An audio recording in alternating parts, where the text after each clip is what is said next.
Good morning everyone! Blessed morning po sa inyo lahat. Today, we're back here sa farm natin, sa may bundok. Ayan. And today, bubungkalin po natin ulit yung lupa. Kung makikita nyo, may mga green na doon. Ibig sabihin, may mga damo na nagtutubuan ulit. Same as here. Pero dahil may tanim na tayo dito, hindi na natin pwedeng or kaya ipasok ang traktora. Dun sa bukana, kaya pa, pero dito hindi na. So, gagamitin natin ngayon ay yung maliit natin na soil tiller dahil kasya pa natin siyang idaan dyan. So, ihahanda lang natin to dahil tulad na nabanggit ko, doon na tayo magpupunla ng mga sibuyas. Tapos dito yung mga sitaw natin or kung ano man pwede natin itanim dyan. And bago natin gawin yon, kailangan padaanan ko ulit ng traktora para mabuhagan ulit yung lupa at syempre malinis yung mga damo na yan. So, samahan nyo ako guys.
Nakita ko na yung isang nalaglag ko na blade ng traktora. Ito.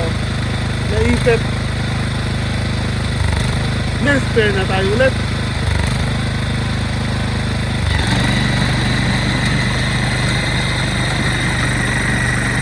Okay guys, so tatapos ko lang dun sa may harapan. Pinadaanan ko ng soil tiller natin. Pati ito.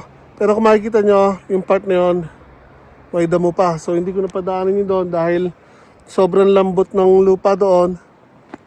Nahihirapan ako, bumabaon din yung gulong. So antay ko lang medyo uminit ng ilang araw. So once na medyo tumigas yung lupa doon, papadaanan ko ulit ng soil tiller. So, again,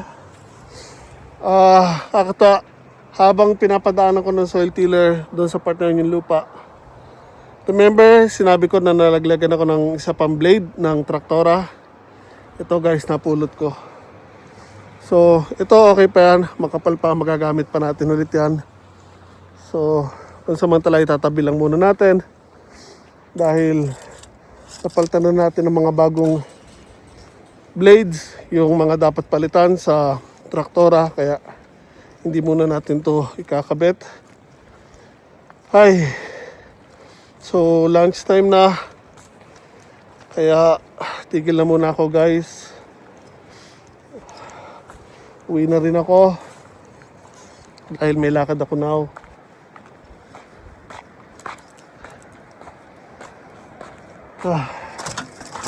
So, late na rin ako actually sa taniman ng patatas.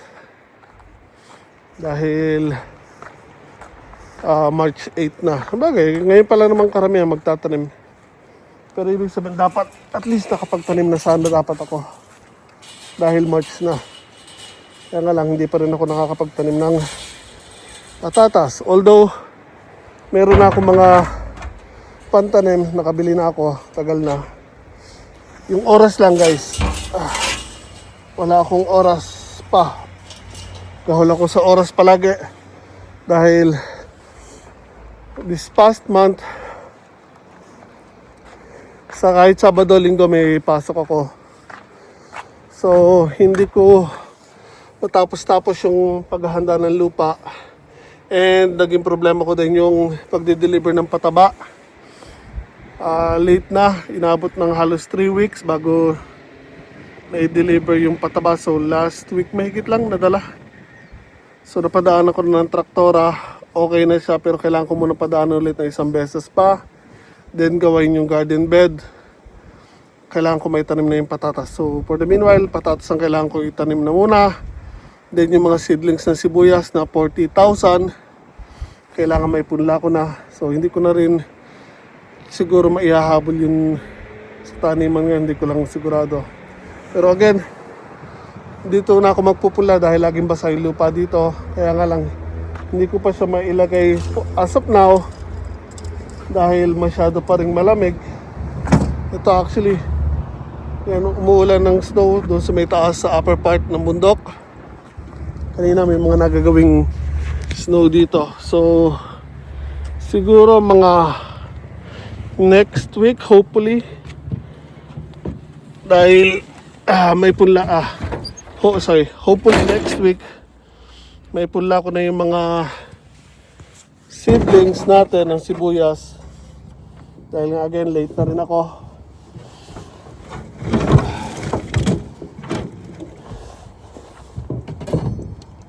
Kaya lang, meron akong tinitindig ngayon na semento ulit sa company. So, super busy na naman ako. Kaya everyday mag-overtime ako. Itong darating na linggo na to, for the past 2 weeks siguro. Sorry. So, sa susunod na 2 linggo, baka mag-overtime ako everyday. Dahil kailangan kong matapos yon. Bubuhusan nyo ng semento, I think sa 21 or 22.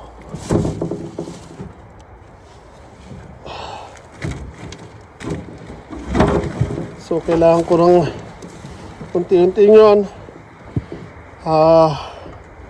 After work, o yung sa pagkakatapos ng regular kong trabaho, sisingit ko yun, so kukunin ko pa isang oras, 2 oras, gano'n na overtime.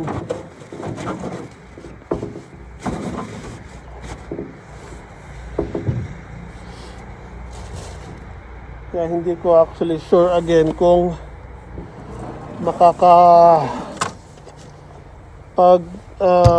tanim na ako ng mga pula ko sa 1 linggo. Dahil super busy ko as of now. So, pero gagawa natin ng paraan yan guys dahil again, kailangan na natin may punla mga seeds natin. Masyado na tayong late. Hindi Hindi natin na ihabol yan. Wala na naman. Pornada na naman ang pagtatanim natin. So yan, inaayos ko na yung mga gamit ko. Ngayon uwi na ako. Bukas trabaho na naman. Ay, wait. Nakalimutan ko pa yung extension cord. Hindi natin pwedeng iwanan din sa labas yan pag baka mabasa.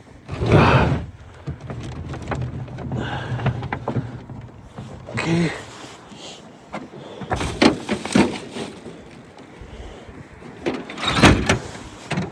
So again guys, sa inyong bundok, sa likod ng property.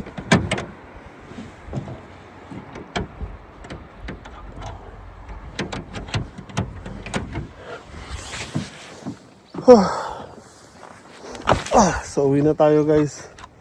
So yung mga tanim natin na sibuyas, so far maganda na po sila. Yan, unti-unti na naglalaki yan, nagbeberdihan na ulit yung mga dahon. Nag-start na po ulit sila maglakihan guys dahil umiinit na kahit papano this past few days. So now kitang-kita na nagkaroon sila ng mga new growth dahil matataas na sila ngayon. Tinitingnan ko pa lang dito sa labas, kitang-kita na pagkakaiba, pati yung sibuyas. Yung mga bawang. Yung mga bawang halos siguro ganito na lang, abot na sa pinaka ibabaw ng net. So ito, tataas na yung mga sibuyas dito. Yung pangalawa, pangatlo, ang lalaki na guys, or matataas na. So again, yung mga naunang tatlo doon, yun yung mga galing kay Shiara Sang, yung mga possible niya. So maliliit natin nakuha yon. Unlike dito, medyo malalaki na dahil mga bili na natin yan. So I'll keep you updated na lang guys. Uwi na muna ako again. Mamadali ako, may lakad pa tayo ngayon.